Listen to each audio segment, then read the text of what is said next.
মঙ্গলবার বহরমপুরে আইন অমান্য জনসভা থেকে কেন্দ্রীয় বাজেটের কপি পড়ালো বাম কর্মী সমর্থকেরা। সদ্য প্রকাশিত কেন্দ্র ও রাজ্যের বাজেটে নেই চাকরির দিশা বা কৃষক অসংগঠিত শ্রমিকের জন্য কোনো প্রতিশ্রুতি। এই অভিযোগে বাজেটের কপি পড়ানো হয়। 1 টাকা ডাউন পেমেন্টে এবার hero bike, hero winter carnival, 10,000 টাকা পর্যন্ত ক্যাশ ডিসকাউন্ট, 4,000 টাকা পর্যন্ত ফ্লিপকার্ট অফার, 0% সুদের হার, স্পট এক্সচেঞ্জের সুবিধা, আকর্ষণীয় ফাইন্যান্স স্কিম।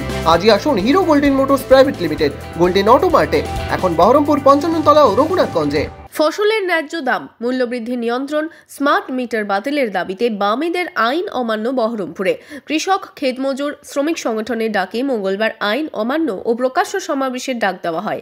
এদিন কর্মসূচিতে যোগ দেন সিপিএমের রাজ্য সম্পাদক মোহাম্মদ সেলিম। এদিন দুপুরে বহরমপুরের 55 তলা থেকে মিছিল করে কৃষক, ক্ষেতমজুর, শ্রমিক সংগঠনের সদস্যরা। সে মিছিলে নেতৃত্ব দেন মোহাম্মদ সেলিম। মোহাম্মদ সেলিম জানান, রাজ্য জুড়ে সমস্ত জেলা কেন্দ্রে আজকে আইন অমান্য আছে।